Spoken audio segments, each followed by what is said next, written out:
शास्त्रानुसार सर्व आजारांचं मूळ हे आपल्या पोटात आहे.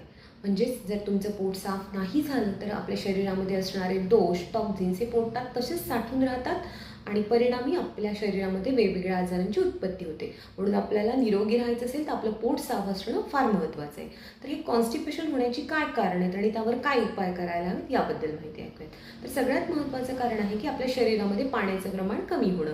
आपल्या बिझी शेड्यूलमुळे किंवा कधी प्रवासात असताना, काही बाहेर घराबाहेर असताना आपण बऱ्याचदा पाणी कमी पितो, तर त्यामुळे आपल्याला कॉन्स्टिपेशनचा त्रास होऊ शकतो.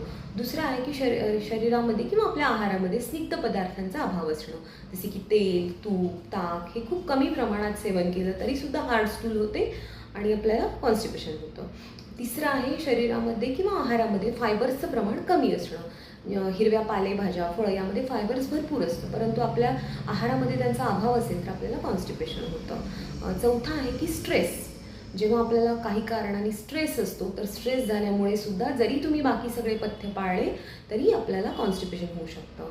पाचवं कारण आहे की वेग धारण करणं. म्हणजे बऱ्याचदा आपल्याला सेन्सेशन होतं की आपल्याला मोशन आली पण हातातलं काम निपटून टाकूयात किंवा थोड्या वेळानं जाऊ, असं जेव्हा आपली मानसिकता असते तेव्हा त्या शौचामधला द्रवांश शोषला जातो, परिणामी ते हार्ड होतं आणि आपल्याला कॉन्स्टिपेशन होतं.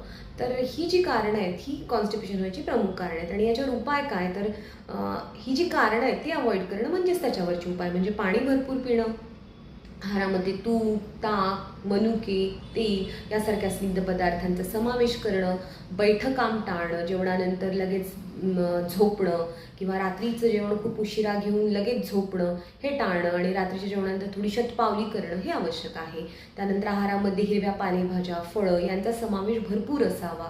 तर ही छोटे छोटे नियम जर आपण पाळले तर आपलं ॲक्यूट कॉन्स्टिपेशन क्युअर व्हायला मदत होईल. आणि जर आपला हा कॉन्स्टिपेशनचा त्रास क्रॉनिक असेल किंवा खूप दिवसांपासून असेल